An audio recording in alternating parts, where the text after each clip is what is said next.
Hyaluronic acid is found in skin, in the vitreous body of the eye and umbilical cord, and as a coating around the ovum, synovial fluid of joints, and it act as a lubricant. Lubricant అంటే సరుగులాగా అంటే కందెనలాగా use చేస్తారు.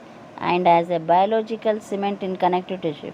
Biological cement అంటే connect చేస్తుంది ఒకదాన్ని ఒకటి. Areolar tissue also one of the connective టిష్యూను ఇన్ దట్ విల్ బి. ఇది ఏంటంటే straight chain of polymer of disaccharides.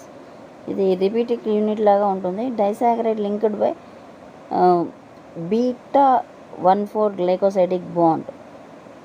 అంటే ప్రతి glycosidic unit formed by the D-glucuronic acid, N-acetyl D-glucosamine linked by the beta 1,3 linkage.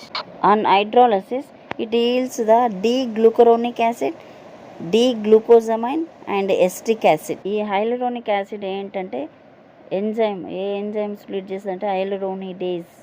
ఇది ఏంటంటే ఫర్టిలైజేషన్లో స్పామ్కి advance betterment కోసం అంటే cervical canal reach అవ్వడానికి యూజ్ అవుతుంది. Areolar tissue possess the transparent semi ఫ్లూయిడ్గా ఉంటుంది, జిలాటినస్ మ్యాట్రిక్స్గా ఉంటుంది.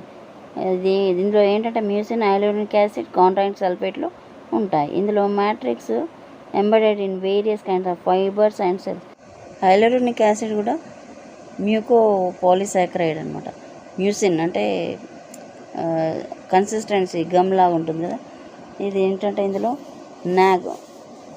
నాగ్ ఇదేమో బీటా 1,3 లింకేజ్, గ్లైకోసైడిక్ లింకేజ్. ఇదేమో N-acetyl గ్లూకోజమైన్, ఇదేమో గ్లూకరోనిక్ యాసిడ్. ఈ రెండింటిని లింకేజ్ చేసేది ఏంటంటే ఇది beta 1,3 glucosidic bond. This is hyaluronic acid. Mucopolysaccharide. పాలిసాకరైడ్స్లో 3 కదా. ఒకటేమో homopolysaccharide, heteropolysaccharide, mucopolysaccharide. Okay. NAG అంటే N-acetyl D-glucosamine, GA అంటే గ్లూకరోనిక్ యాసిడ్, GA అంటే. ఓకే.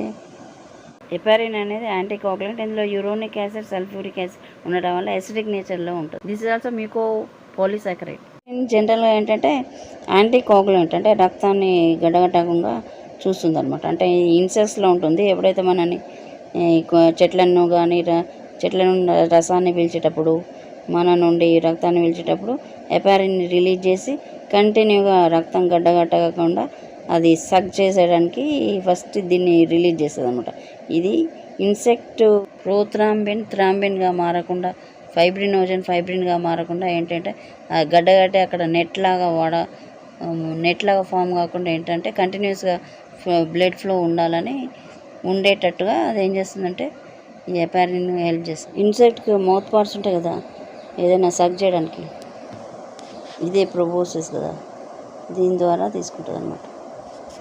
గ్లూకరోనిక్ acid and D-glucosamine, N-సల్ఫేట్. ఇక్కడ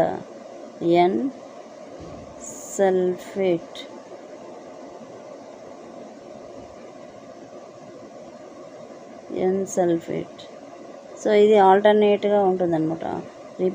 ఆల్టర్నేట్గా రిపీట్ అవుతూ ఉంటుంది. గ్లూకరోనిక్ యాసిడ్ అండ్ N-సల్ఫేట్. ఇది 6th పొజిషన్. 1 2 3 4 5 6 దగ్గర ఈ సల్ఫేట్ అనేది యాడ్ అవుతుంది అనమాట. ఇది 6 కార్బన్ కదా. ఇదేమో వాటర్ మాలిక్యూల్ రిమూవ్ చేస్తే, ఇక్కడ గ్లైకోసైడిక్ బాండ్ ఫామ్ అవుతుంది. ఇలా రిపీటెడ్గా ఉంటుంది అనమాట. Heparin న్యూట్రలైజెస్ the prothrombin into conversation of the prothrombin into thrombin, fibrinogen into fibrin. So దాన్ని న్యూట్రలైజ్ చేస్తుంది అనమాట, దాని యాక్షన్.